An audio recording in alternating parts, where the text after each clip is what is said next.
Boa noite. Louvado seja o nome de nosso Senhor Jesus Cristo, para sempre seja louvado. Irmãos, deixa eu me apresentar rapidinho. Talvez tenha alguém aqui que não me conheça. Me chamo Iago, tenho 29 anos, faço parte desse grupo de oração maravilhoso. E digo maravilhoso porque todas as terças-feiras o Senhor tem maravilhas sobre a nossa vida. O Senhor tem algo novo a lançar e a falar no meu e no seu coração. E nessa terça-feira não é diferente. O Senhor separou essa terça-feira para que nós saiamos daqui, dessa porta, dessa igreja, com um coração novo. Um coração que antes era de pedra, endurecido. Agora de fato Ele nos deu um coração de carne. Antes um coração duro, com enormes dificuldades de perdoar. Saiamos daqui com um coração de fato, com a vontade e o desejo de perdoar qualquer situação ou qualquer pessoa. Amém?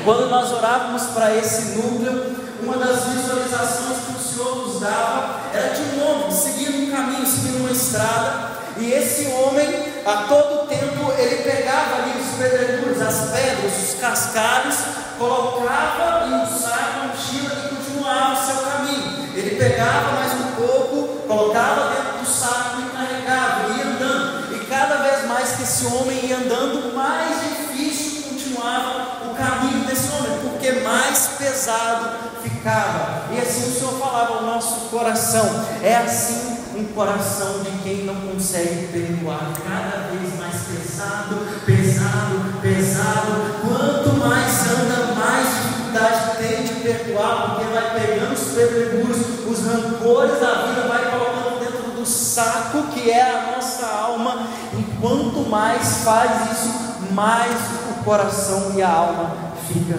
pesado. Mas eu tenho notícia boa para te dar. Você quer saber, sim ou não? Sim. O Senhor que no alto de uma cruz um dia disse: Pai, perdoa-lhes, porque eles não sabem o que faz, que é derramar o amor deles sobre o meu e o seu coração, para tirar todo esse pedregulho e essa dificuldade de perdoar. Amém? Amém. Por isso o tema da nossa pregação é o seguinte: é perdoando é que seremos livres. Fala isso para o irmão lindo que está do seu lado. É perdoando que seremos livres. Nós vamos ver, irmão, nessa pregação que é somente quando nós liberamos o perdão, quando de fato nós tiramos aquilo que o outro tentou impor sobre a nossa vida, sobre o nosso coração, é que nós vamos ser livres de fato. Eu gostava, me recordei rezando, orando, recordei de um livro que há muitos anos eu li, do Padre Rufus, que Deus o tenha, um grande exorcista mundial. Ele escrevendo A Chave da Cura, e o livro se embasava em todo o sentido de que para sermos curados precisa do perdão. A chave de toda cura na nossa vida é o perdão. Deus nunca vai curar uma pessoa, seja qual for a doença, se ela tiver um coração que falta perdão neste coração.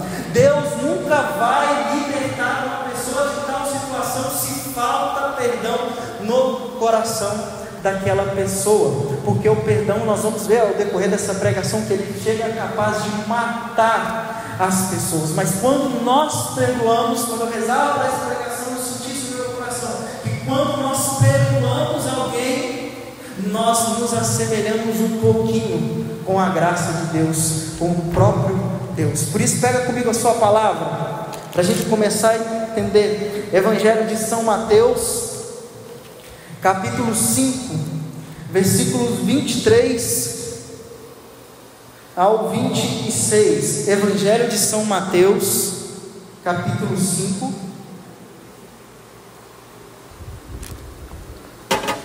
versículo 23 ao 26. Amém? Misericórdia. Vamos esperar um pouquinho. E a gente, claro, não vai perder o costume, dar aquele sorriso maravilhoso. O seu irmão está do seu lado, pergunta para ele: irmão, você não tirou vergonha na cara até hoje, não? Cadê a sua Bíblia? Pergunta para ele: onde está a sua Bíblia? Tem problema não, semana que vem a gente traz. Nós confiamos um dia em um grupo de oração com todo mundo, nenhuma pessoa sem a palavra de Deus. Amém? Vamos lá, para a gente não perder tempo. Versículo 23. Se estás, portanto, para fazer a tua oferta diante do altar, e te lembrares de que teu irmão tem alguma coisa contra ti, deixa lá a tua oferta diante do altar e vai primeiro reconciliar-te com o teu irmão. Só então vem fazer a tua oferta. Entra em acordo sem demora com o teu adversário, enquanto estás em caminho com ele, para que não suceda que te entregue ao juiz, e o juiz te entregue aos seus ministros e seja postos em prisão. Versículo 26. Em verdade te digo, dali não sairás antes de teres pago o último centavo. Palavra da salvação, glória a vós, Senhor. Vamos dar uma salva de palmas para a palavra do Senhor?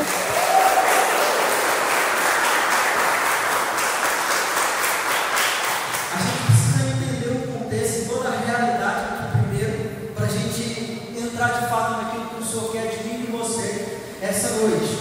Jesus está perto da Galileia, e numa região perto da Galileia, ele sobe a uma montanha, e nessa montanha ele começa o famoso sermão da montanha, onde ele lança as 9 bem-aventuranças, as 9 esperanças, a confiança em Deus.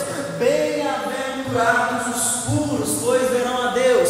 Bem-aventurados os misericordiosos, pois alcançarão misericórdia. E assim Jesus vai descorrendo a sua pregação nas bem-aventuranças, e nesse mesma montanha ele começa a fazer uma comparação com a lei.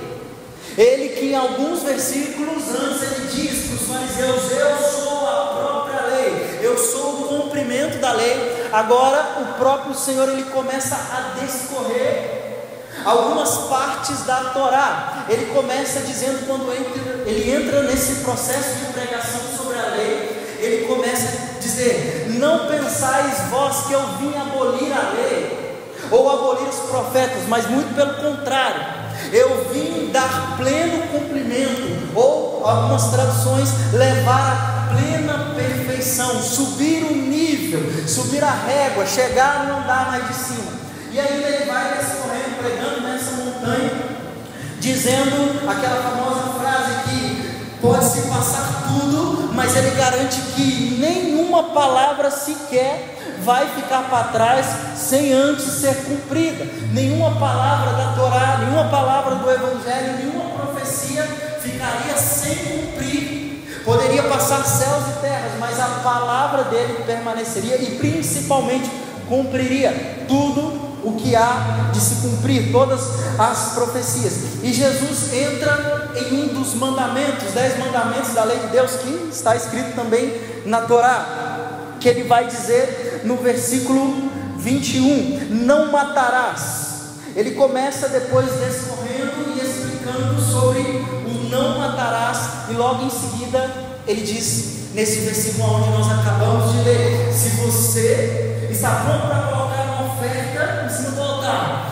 mas você lembrar que tem um irmão que tem uma queixa, que tem algo contra ti, primeiro deixa a tua oferta, vai, reconcilia, perdoa o seu irmão, ama o seu irmão. Depois que você fizer isso, aí sim você coloca a oferta sobre o altar. Amém até aqui?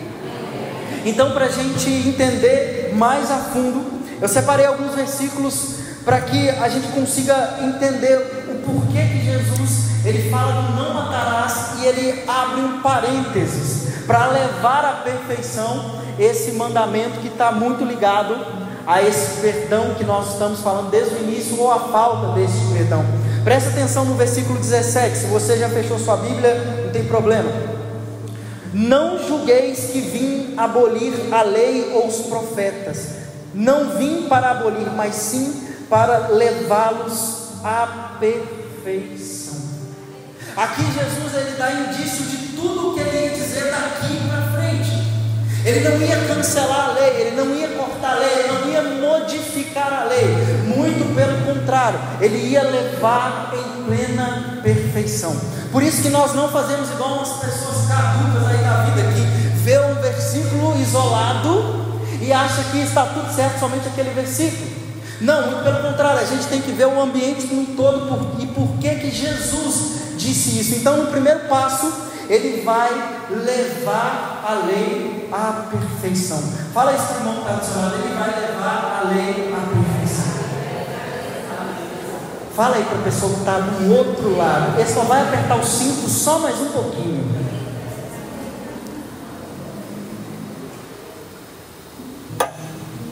Então Jesus ele cita um dos mandamentos, que no versículo 21 fala: ouvistes o que foi dito aos antigos, não matarás, mas quem matar será castigado pelo juízo do tribunal. Aí o versículo 22, mas eu vos digo, todo aquele que irar contra o seu irmão será castigado pelos juízes. Aquele que disser ao seu irmão imbecil será castigado pelo grande conselho. Aquele que disser louco será condenado pelo fogo do inferno. O que Jesus está dizendo sobre isso? Ele está dizendo o seguinte: olha, lá na antiguidade, quando Moisés escreveu os 10 mandamentos por ordem de Deus, também em uma montanha, também no Monte Sinai, ele escreveu: não matarás. Eu estou ensinando para vocês que não é genérico, muito pelo contrário, é muito mais abrangente, e cita 3 condenações, primeiro 2 humanas e depois a condenação espiritual. Primeiro, se você matar alguém, você vai ser condenado pelo tribunal. É uma condenação civil, que hoje em dia acontece. Se eu chegar e matar alguém, eu vou ser condenado pelas autoridades, eu vou ser preso. Depois ele fala: se você continuar matando, ou aquele que irá contra o seu irmão será castigado pelos juízes. Em algumas outras traduções está dizendo sinédrio, que é o lugar onde era o julgamento do conselho dos fariseus, dos judeus. Eles julgavam o povo ali no sinédrio. E depois ele vai dizer no terceiro julgamento: aquele que disser louco será condenado ao fogo da hiena, ou ao fogo do inferno. Aí sim, a condenação espiritual. O que o Senhor está querendo ensinar para nós nesses 3 que ele diz? Primeiro, matar, mas depois ele rebaixa: irar contra o seu irmão, depois chamar de imbecil e depois de louco. Ele está dizendo que amar a Deus ou obedecer a Deus é muito mais complexo do que nós imaginamos. Eu vou dar um exemplo claro aqui para vocês entenderem melhor. Não sei se você conhece essa pessoa na vida, eu já vi pelo menos umas 2 nesse tempo de caminhada, principalmente umas senhorinhas ou uma mãe. Eu vou fazer visita, vou conversar com essa pessoa, a pessoa vira e fala assim: meu filho.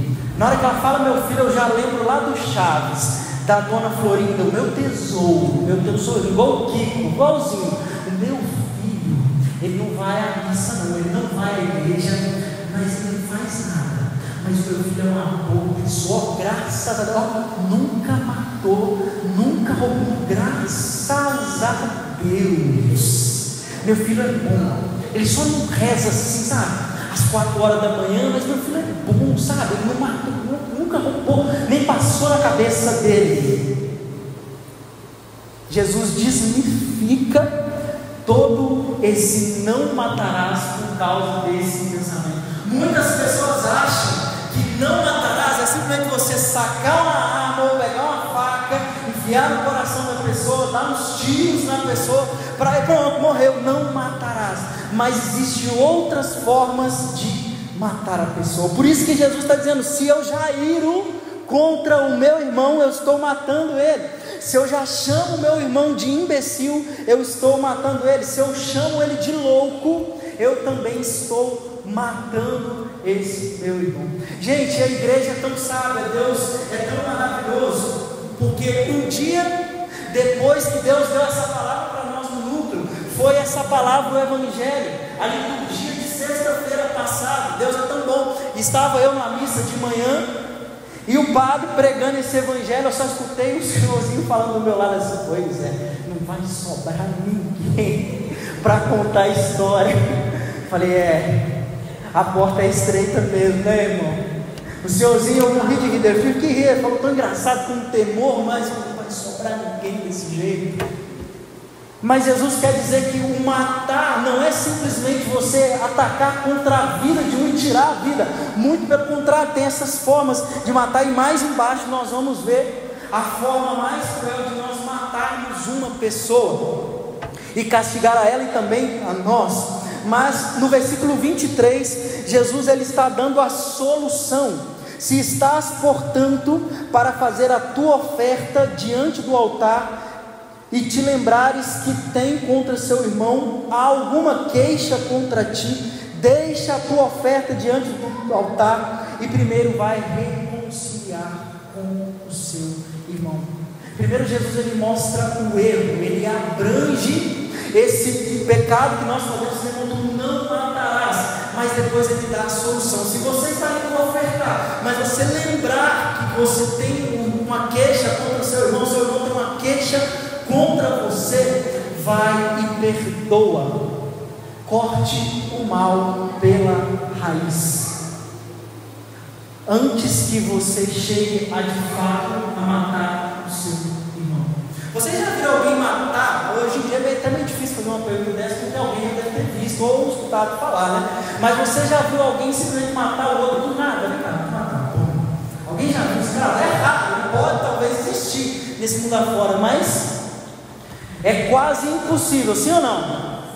Tem um motivo, mesmo que seja pequeno, mas existe um motivo. Por isso que Jesus está dizendo que antes da pessoa de fato vir atentar contra a vida do outro, a matar, primeiro ela se ira, primeiro ela chama o irmão de imbecil, primeiro ela chama de louco, ela caça confusão, ela briga, ela invade o espaço, ela não perdoa, para depois atentar contra a vida do irmão. Por isso que Jesus ele eleva a perfeição.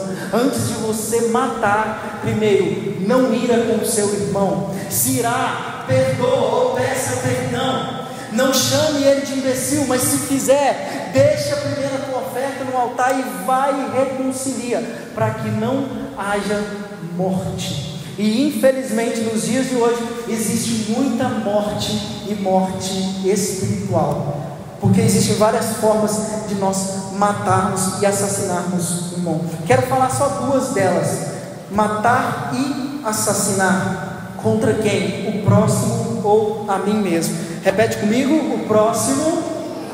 Pode ser melhor: o próximo ou a mim mesmo.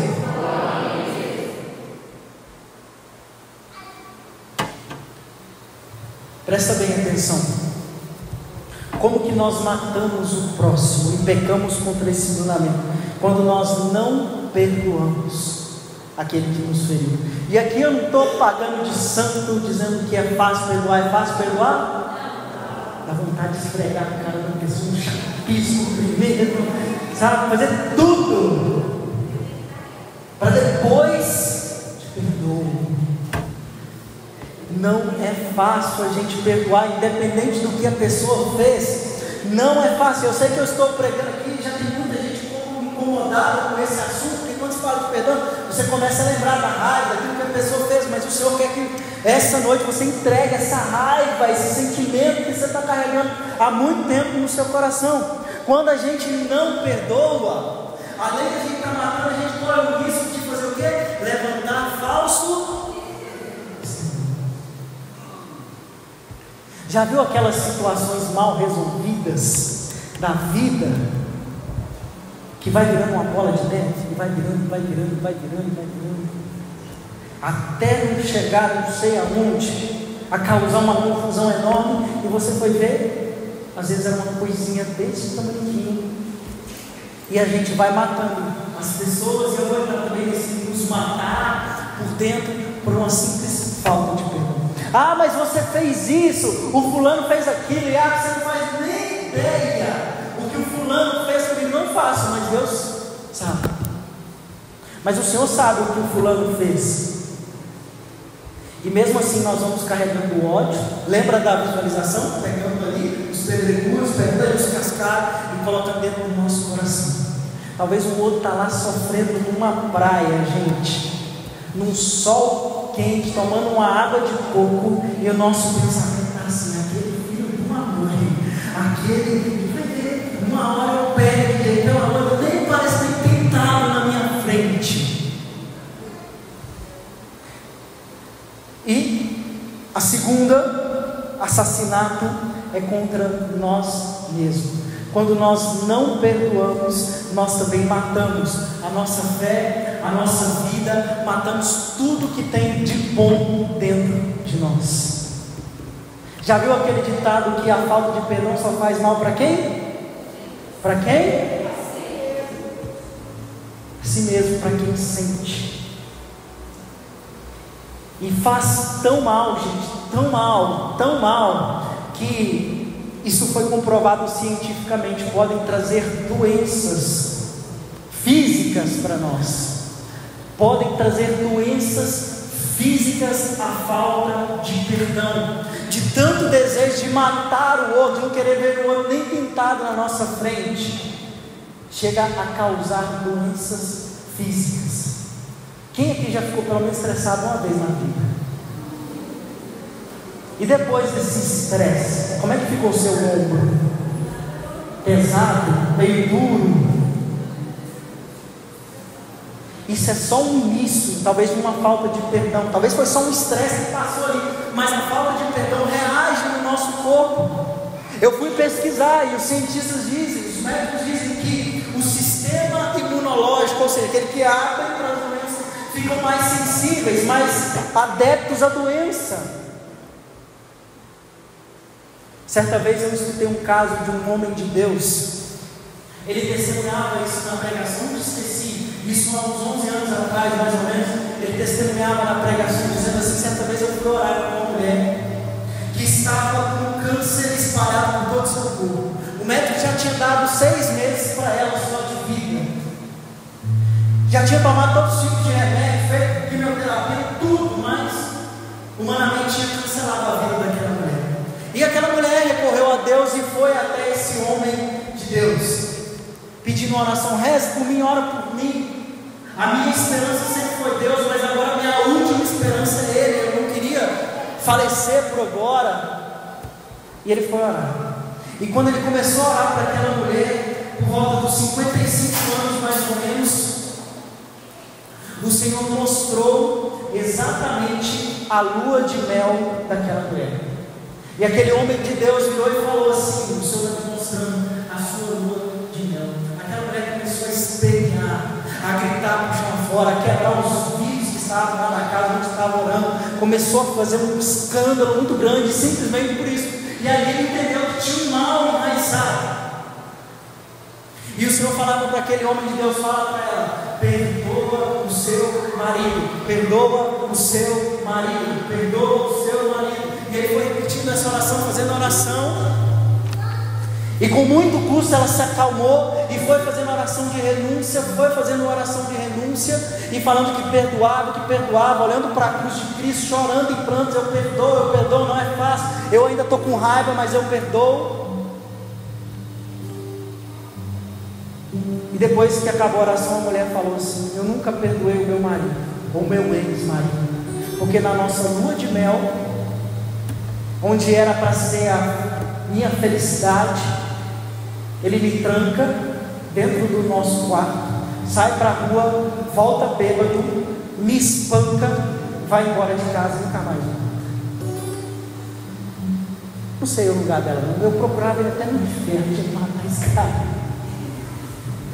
Brincadeira. Mas ela carregava isso a vida inteira, anos e anos com aquilo no coração. E depois daquela oração, o homem de Deus rezando e orando por aquela mulher, o Senhor deu uma ordem: fala para ela que o que eu senti, eu percebi que ela perdoou, e agora todo o câncer está sendo sanado na vida dessa mulher, eu estou curando.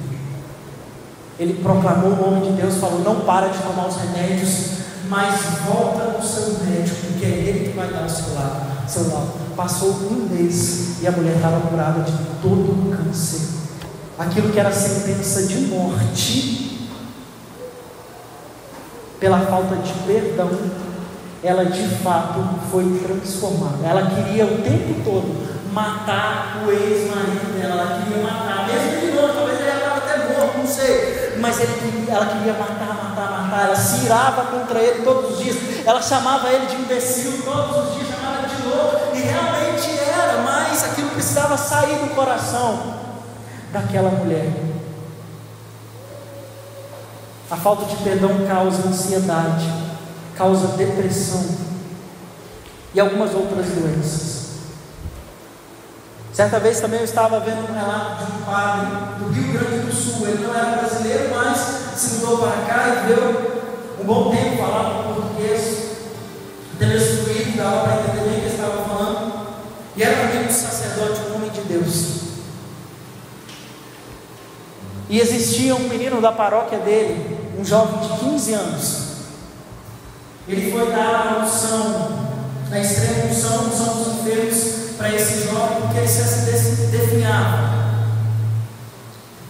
ali no hospital, estava com uma doença rara, já estava para morrer, eram os últimos dias praticamente daquele menino, e o padre foi orar para aquele menino, foi dar a unção dos enfermos, chegou na UTI, foi lá, chegou na cama onde o jovem estava, e o Senhor revelou no coração daquele jovem para o padre, dizendo o seguinte: fala para ele que se ele perdoar o pai dele, ele levanta agora dessa cama, dessa maca do hospital e vai embora.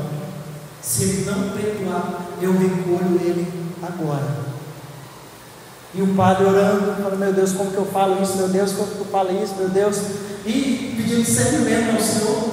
Chegou a hora, o padre falou para ele: meu filho, o Senhor só te pede uma coisa, eu orando aqui por você. Ele tinha o dom de cura, de libertação.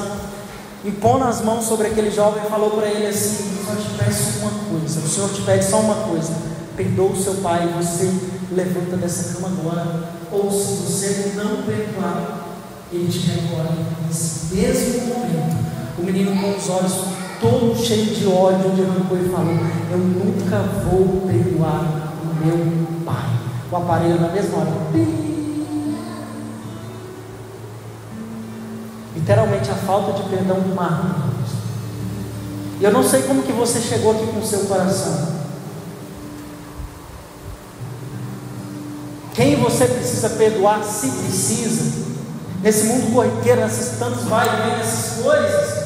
E eu nem sei talvez o grau da pessoa ou coisa, situação que você precisa perdoar, mas o Senhor quer que eu e você essa noite, a gente perdoe, a gente libere esse perdão. Eu não sei o tamanho que você carrega, talvez o seu coração para você perdoar, talvez alguém abusou de você, talvez o namorado fez você passar a humilhação da sua vida, eu não sei. Mas José do Egito foi traído pelos seus irmãos, que venderam ele novinho, com menos de 12 anos, para os egípcios. 20 anos depois aparecem os irmãos dele pedindo comida, porque ele se torna o subchefe do faraó. Isso está narrado para nós no livro de Gênesis. E ele perdoa toda a sua família, ele abraça, ele chora, ele perdoa. O rei Davi perdoa Saul, porque ele ter matado, perseguido. O rei Davi chegou a se esconder em catacumbas, debaixo de rocha, pedra, noites e noites sozinho, afastado do seu trono, porque Saul queria matar por inveja. Davi perdoa. Esaú perdoa Jacó, porque Esaú achava que Jacó tinha roubado a sua bênção. A bênção que era para ele, porque ele era o primogênito, que Isaac deveria dar para ele, deu então a Jacó. Jacó come o pão que o diabo amassou durante 7 anos, depois mais 7 anos, 14 anos, e ele volta numa bela distância, uma prática que os judeus tinham. É lindo quando Gênesis nasce para nós, ele ajoelha 7 vezes, até chegar perto do seu irmão, pedindo perdão, e Esaú levanta do seu trono, e perdoa o seu irmão. Estevão, no momento que estava sendo apedrejado ali pelos judeus, pelos fariseus, sendo apedrejado, levando pedradas, ele olha para o céu, o rosto todo cheio de sangue, quase desfalecendo, dizendo: Pai, em tuas mãos eu entrego o meu espírito, mas perdoa-eles não sabem o que fazem. Estou contando essas histórias para vocês, bíblicas, que aconteceram, para você ver o tamanho daquilo que você precisa perdoar, com o que de fato algumas pessoas na vida já fizeram. Volto a dizer, eu não sei como o seu coração chegou aqui, nem estou dizendo que o perdão ele é fácil, mas ele é uma atitude. Não estou dizendo que o perdão ele é amnésia. Você vai sair dessa porta e você vai lá na casa da pessoa, somos best friends forever de novo, vem cá, amiga. Não estou dizendo isso.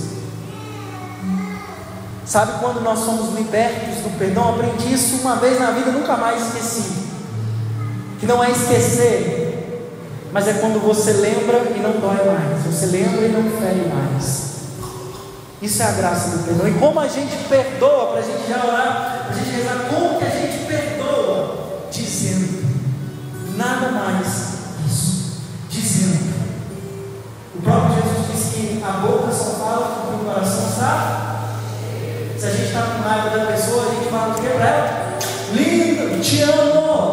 Não é isso que a gente fala? Cheio de raiva, não é? Tem uns falando que eu vou jogar água na cabeça de você. É claro que não. Nós queremos jogar um sapato na cabeça da pessoa, não sei, passar o carro em cima. Deus me guarde. A boca só fala que o coração está cheio. Primeiro decidir, depois. Certa vez eu fiz uma oração, há uns 8 anos atrás, lá no meu quarto, sozinho, meu Deus. Fiquei, acho que mais de 3 horas só falando: Senhor, eu perdoo fulano de tal, Senhor, eu perdoo fulano de tal, Senhor, eu perdoo fulano de tal, mandando meu quarto o tempo todo, até o meu coração ele entendeu o que a minha boca estava falando. Eu já estava cansado da oração, ajoelhei no meu quarto: Senhor, eu perdoo fulano de tal. Comecei falando irado, querendo quebrar a janela do meu quarto, querendo chutar o meu guarda-roupa, lembrando de todo o caso, e terminei a oração chorando aos pés do Senhor, falando: Senhor, quem sou eu, miserável pecador, para não perdoar essa pessoa, sendo que o Senhor já redimiu tudo na cruz por amor a mim. Sendo Deus, o Senhor se rebaixou a uma criatura. Quem sou eu para não perdoar? E digo, não é fácil, mas a gente precisa lutar, amém? E nós vamos pedir nessa hora o amor de Deus Pai sobre a nossa vida, para que a gente possa perdoar. Vamos ficar de pé para a gente orar a Deus. Eu volto a dizer que eu não sei o que você carrega no seu coração. Se é 1, 2, 3 pessoas, nenhuma, ninguém, uma família, uma situação, uma causa no seu emprego, não sei. Mas eu só sei que o Senhor está aqui essa noite, quer colocar a mão dele sobre a minha vida, sobre a sua vida e a sua história. E eu sei que o Senhor vai mexer muito no seu coração nessa hora. Talvez é você que precisa pedir perdão, e o Senhor vai te recordar nessa hora de alguma situação. Por isso fecha seus olhos.